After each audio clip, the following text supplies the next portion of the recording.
Amigos do Pensar Piauí, estamos agora com a professora Mara Teles. A professora é doutora em Ciência Política e ministra aulas na Universidade Federal de Minas Gerais.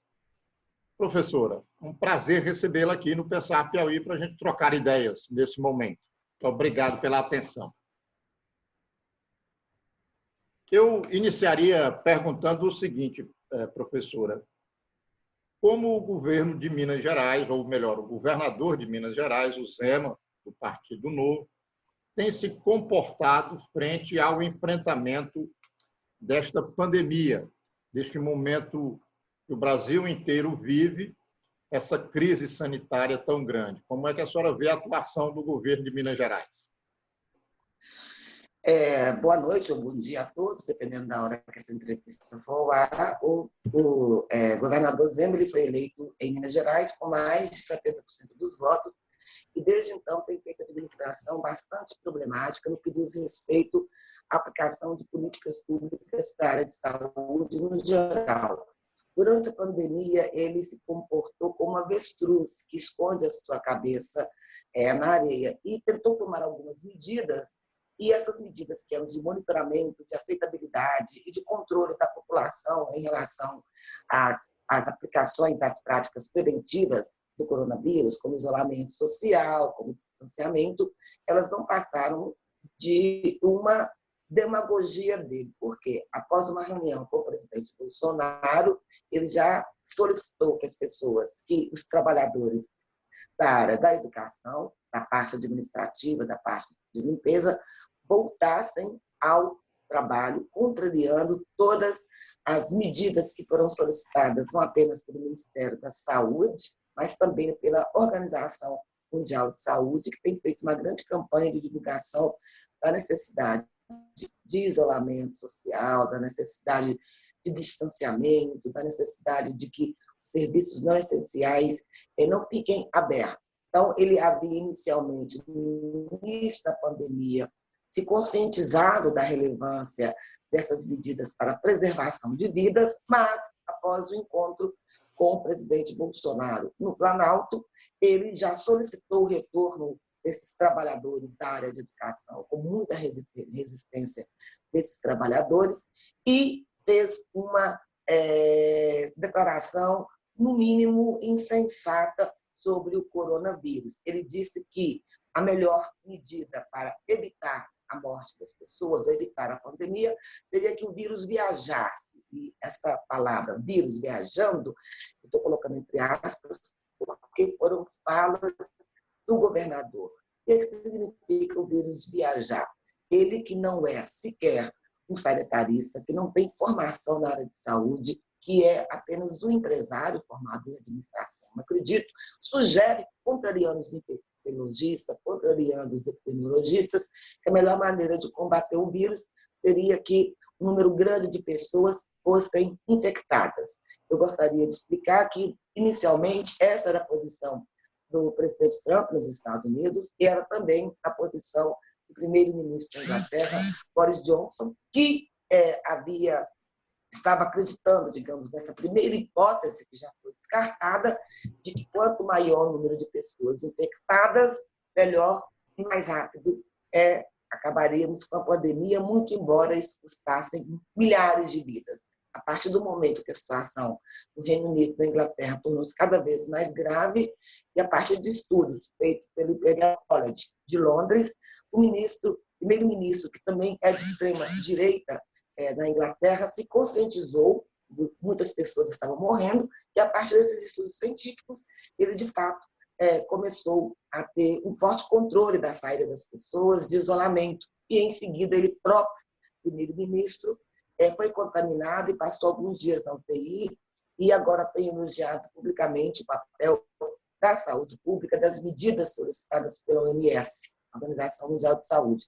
Então, enquanto todo mundo tem tomado medidas de prevenção, tem feito uma discussão científica acerca dos bons resultados trazidos pelo isolamento, enquanto todo mundo está preocupado com a duração da epidemia, o governador de Minas, do Novo, eleito com mais de 70%, ainda traz para esse debate argumentos não científicos, argumentos não ideológicos, aderindo, assim, ao surto psicótico do presidente, que até hoje tem tratado a pandemia como se fosse uma fake news, colocando, portanto, o presidente em risco a saúde dos brasileiros e o governador Zema colocando em risco a saúde dos mineiros. E Minas é um estado que tem uma população enorme, um dos estados com maior número populacional, tem uma centena, quase 1 milhar de municípios.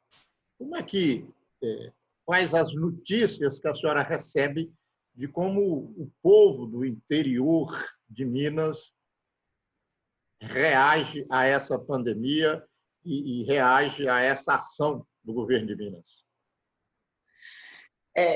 O governo de Minas, a gente não sabe, existe uma certa suspeita de muitos núcleos, inclusive núcleos de epidemiologistas, de infectologistas, mesmo o próprio ministro Mandetta declarou isso, que existe uma enorme subnotificação. Estudos realizados recentemente, inclusive um deles publicado ontem na revista Science, uma das principais revistas do mundo, né, acadêmica de investigação, que no Brasil nós teríamos um número pelo menos de 12 vezes mais de morte em relação aos dados que estão sendo notificados. Minas tem quase 1 milhar, né, mil municípios. Não se sabe até então, por ausência total de transparência do governo estadual, se essas notificações do número de casos de infectados e dos óbitos, de fato, está sendo considerado para a tomada de decisões do governo do Estado. O governo do Estado de Minas ele é muito pouco transparente. Até o momento, ele não veio a público dizer oficialmente, através de mídias, através da televisão, quais são as medidas a serem tomadas. Ele não fez sequer uma live para declarar quais as principais medidas. Ele ainda não solicitou à população, através dos meios de comunicação, que ficasse em casa e tampouco passou para a população os dados oficiais de infecção, o número de exames que, porventura, sejam necessárias para que nós possamos tratar de gerais. Existe hoje um site do próprio governo do Estado que havia contabilizado cerca de 60 mil casos suspeitos e 69 óbitos em investigação. Só que essas informações, não se sabe por que razão, não são todas disseminadas pelas redes institucionais do governo do Estado de Minas Gerais. Então, se você for um cidadão bem informado e buscar informações, você tem que entrar nos sites do governo do Estado de Minas Gerais e lá você, como cidadão, pode obter essas informações, o que é algo difícil, porque nem todos têm acesso a smartphones, nem todos sabem como lidar com informações trazidas, técnicas, inclusive, com tabelas que são postadas em alguns sites do governo do Estado de Minas Gerais, mesmo porque não existe nenhuma educação, nenhuma pedagogia, nenhuma por parte do governo estadual que ensina as pessoas quais os sites, como você tem informação.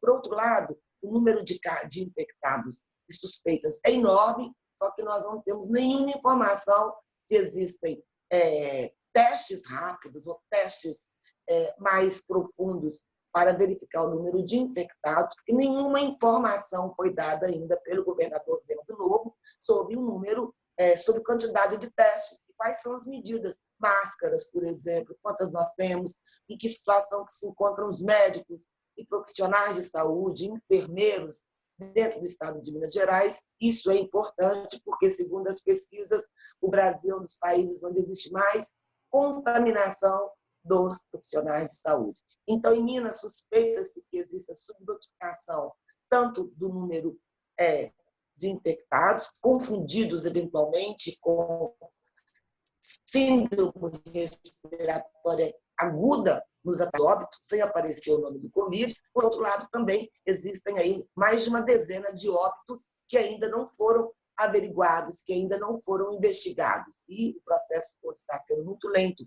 Muito embora Minas tenha conte com mais de uma dezena de excelentes universidades, como a UFMG, como universidades, inclusive, estaduais, como 10 mais outras universidades espalhadas por todo o Estado, é o Estado com maior concentração de universidades, que poderiam estar contribuindo para o monitoramento, para o controle, para a realização de testes rápidos, para a avaliação da pandemia, do seu impacto sobre a saúde mental. Em nenhum momento o governador de Minas formalmente convidou esses pesquisadores da área de saúde, da área de humanas, da área de psicologia, de psiquiatria, etc., para conversar com ele, para verificar medidas. Na verdade, isso não é uma postura apenas do governador Zema. Eu gostaria de lembrar que o seu partido é o Partido Novo, e o Partido Novo, segundo pesquisas, tenha sido aquele que na Câmara dos Deputados, no Senado, ou seja, no Congresso em geral,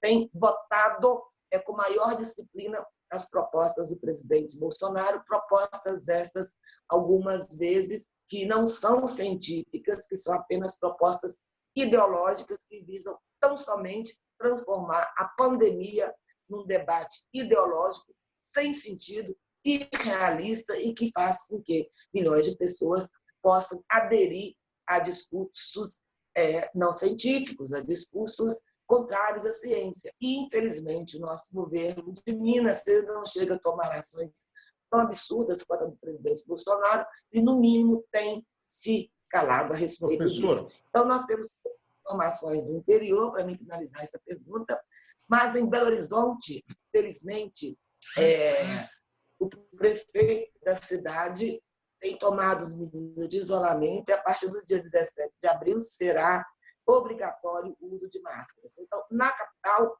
que fornece visibilidade ao Estado, mas não é o Estado, as medidas têm sido mais contundentes de monitoramento, que são feitos pela Guarda Civil e agora serão feitas por celular. Só que nós não temos o efetivo da polícia ou da Guarda Civil suficiente para desmantelar aí os casos de grandes aglomerações, que não acontecem nos bairros de classe média, que não acontecem no centro da cidade, mas que têm ocorrido com frequência nas periferias da cidade. Então, a prefeitura vai monitorar, muito embora a AGU, enfim, algum órgão tenha proibido esse monitoramento no governo federal, a Constituição dá autonomia para que os governos e os municípios possam realizar algumas políticas públicas. Nesse sentido, em Belo Horizonte, o prefeito optou pelo monitoramento através de celular, com geolocalização, uma parceria com as empresas de telefonia, para começar a monitorar essas aglomerações, no sentido de descartar essas aglomerações. Muito bem. Eu lhe ouvi, aí a senhora fez toda uma explanação sobre a atuação do governo do Estado, também falou do que a Prefeitura de Belo Horizonte vem fazendo, mas agora eu queria ouvir da senhora sobre o governo federal. Há alguns dias já se preconiza a saída do ministro da Saúde. Parece que essa semana tudo indica que ele vai, né?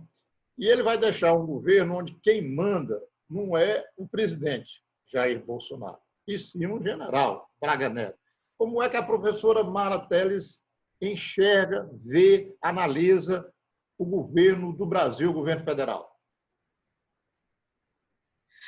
Eu, como cientista política, eu atuo muito nas mídias sociais, atuo muito nas redes sociais. Ultimamente, eu tenho repetido apenas uma coisa: não há mais o que analisar.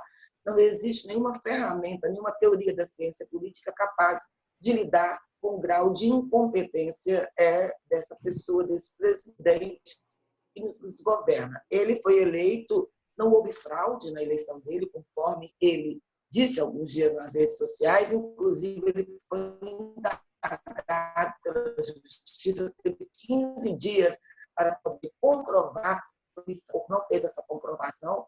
Ele tem dito coisas, palavras, conceitos inexistentes na ciência política, inexistentes na psicologia, inexistentes no mundo, e trabalha numa outra realidade, que é uma realidade paralela. Então, analisar do ponto de vista da teoria da ciência política, o presidente Bolsonaro é muito difícil, porque não existe teoria que explique o fato de um presidente optar por não salvar vidas. Qualquer presidente, seja de direita, como é o Trump, de extrema-direita, seja presidentes mais de centro-esquerda, como é o presidente, primeiro-ministro da Espanha, né, o Santos, o Pedro Santos, sejam presidentes sem uma clara adesão a um dos aspectos ideológicos, como é o Macron na França, todos eles, independente de suas ideologias, embora tenham tomado decisões ruins no início dessa pandemia, conseguiram se adequar e se preocupar com o mínimo que qualquer governante tem que fazer, o mínimo de qualquer ideologia.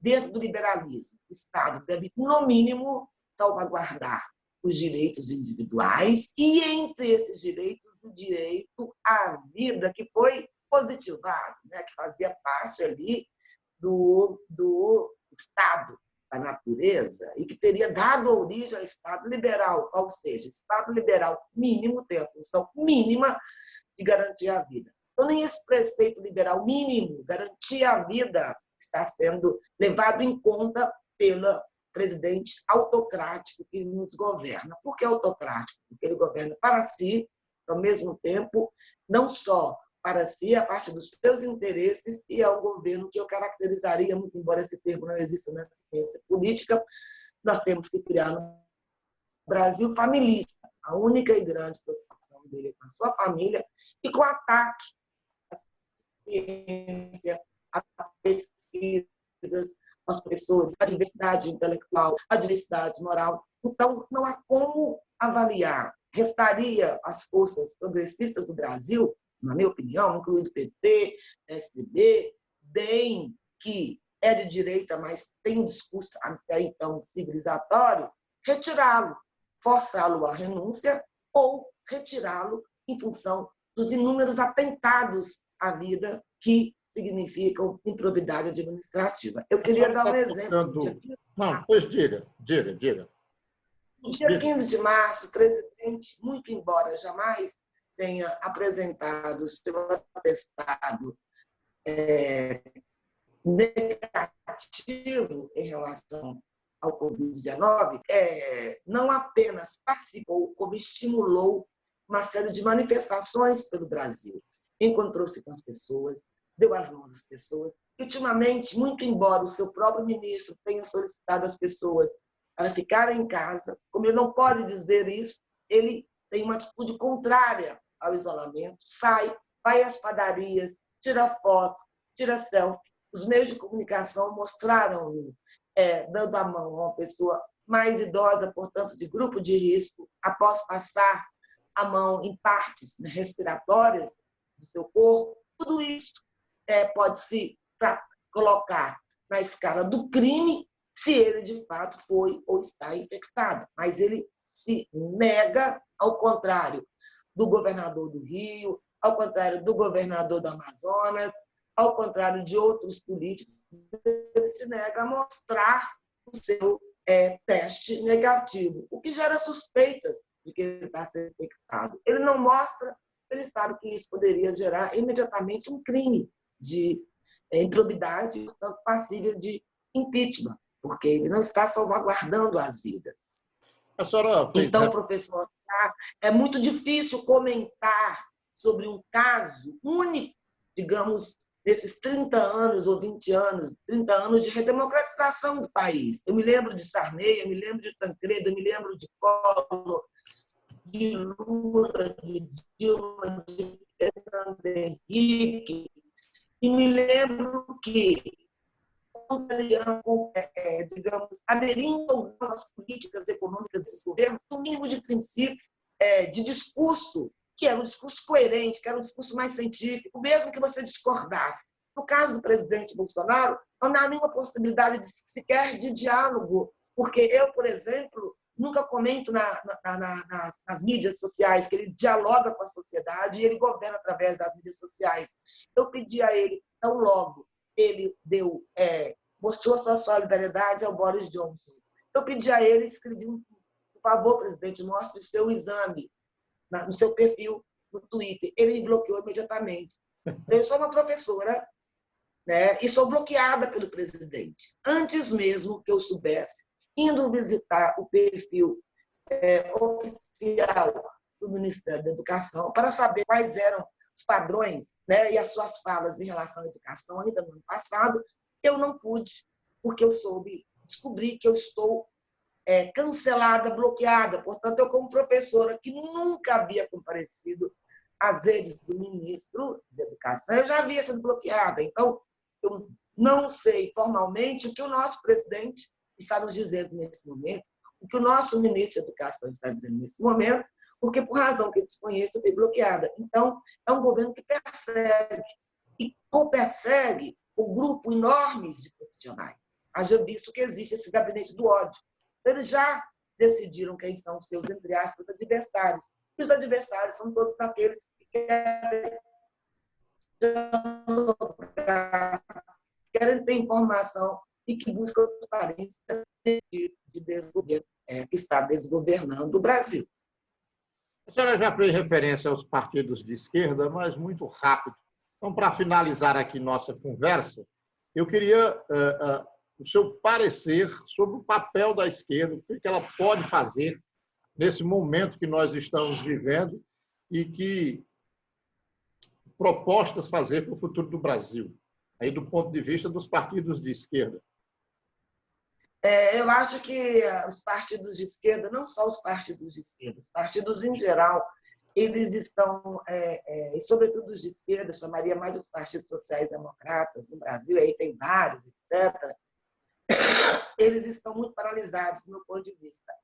Eles não estão conseguindo debater opinião pública, eles não conseguem ter esse diálogo. É um momento onde os partidos querem as pessoas às ruas, porque não existe a possibilidade de frequência às ruas. Eu acho que os partidos de esquerda, nesse momento, deveriam divulgar mais as suas propostas, aquilo que foi feito, né, de políticas públicas de distribuição de renda, porque as pessoas que vão morrer, professor, como nós sabemos, como já soltaram os estudos ontem, 1/3 dos mortos até agora no Brasil são de negros. Portanto, a pandemia ela avança de forma com maior velocidade e com mais malefícios às pessoas mais pobres, de mais baixa renda, de mais vulnerabilidade.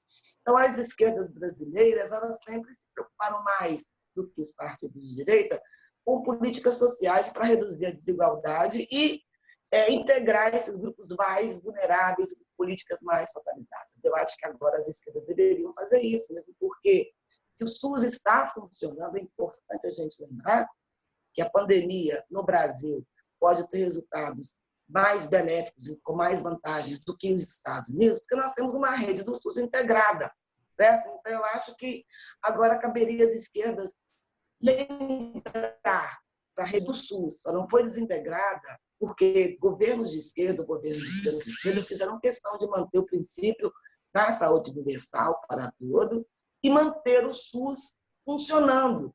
Muito embora eu considere que o ministro Mandetta esteja fazendo um excelente trabalho, que ele não deveria, de modo algum, sair, ele foi um dos ministros que votou contra o Mais Médico, que retirou mais de 10 mil médicos, inclusive, dos intercambistas cubanos do país.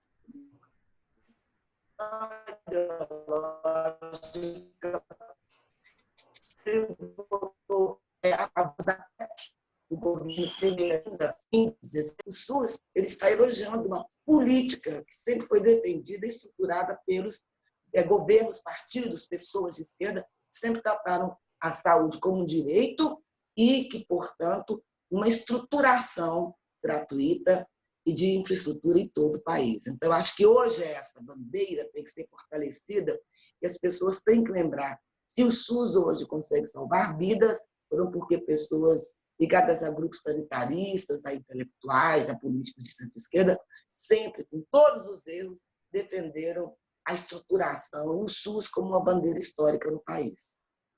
Professor, agradeço muito aí a sua participação aqui nas páginas do Pensar Piauí. Acho que seu depoimento foi muito interessante. O piauiense vai achar interessante a comparação do que acontece aqui, o que está acontecendo em Minas. E espero contar também em outras oportunidades. Ok? Muito obrigado pela sua participação. Obrigada, e gostaria, inclusive, de já pedir ao professor Tarcísio que me convidasse para ir a Teresina fora do BRO, do BRO, né? Tá Gosto certo. muito Eu de vou levar Teresina e, no momento que tiver, voltarei aí quando tiver mais fresquinho, Tá bom, para a minha gente querida. poder tomar um banho de mar lá no Delta do Parnaíba. Isso. Grande abraço, muito obrigado, professora. Obrigada, professor.